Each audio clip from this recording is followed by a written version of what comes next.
Indecision is still a decision. Ang hindi po pagdesisyon ay desisyon pa rin. Desisyong hindi kumilos. Think, decide, act. May kilala ka bang ganito? Maraming gustong gawin sa buhay, mag-apply sa trabaho, mag-start ng content, mag-gym, mag-aral ng bagong skill, mag-sorry sa isang tao, mag-desisyon kung mag-stay ba o aalis.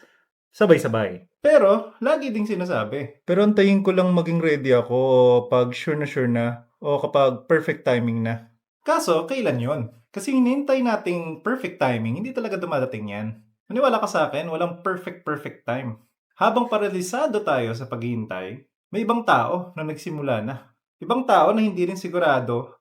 Ang pinagkaiba lang, buo sila magdesisyon. Kahit di sila magaling, kahit hindi pa sila fully ready, buo na yung desisyon nila magsimula. Mangyayari, nakasampung usad na sila, tayo o ikaw, pwedeng nagdidesisyon pa rin.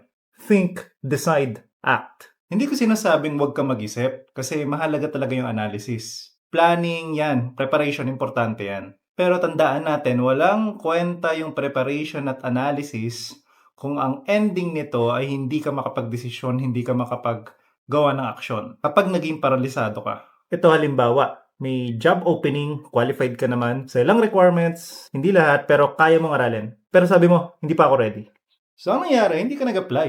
After 1 month, may natanggap. Hindi rin perfect, hindi rin alam lahat.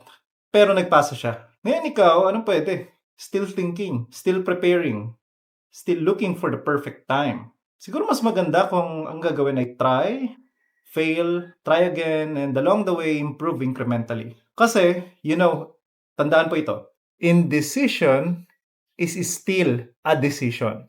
Let me repeat. Indecision is still a decision. Ang hindi po pagdesisyon ay desisyon pa rin. Desisyong hindi kumilos. Kapag hindi ka pumili, may pinipili ka pa rin.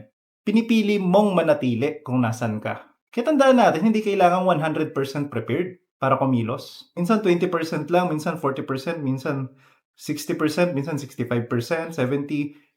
It doesn't matter. The fact is, maraming problema na hindi mo maayos habang nasa isip mo lang.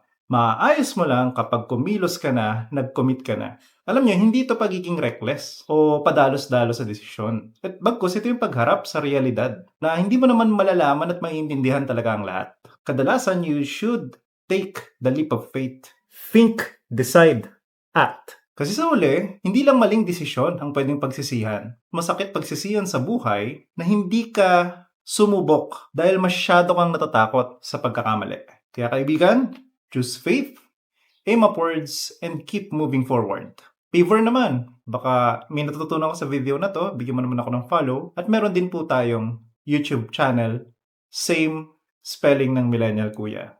Yun lang po. Padayon.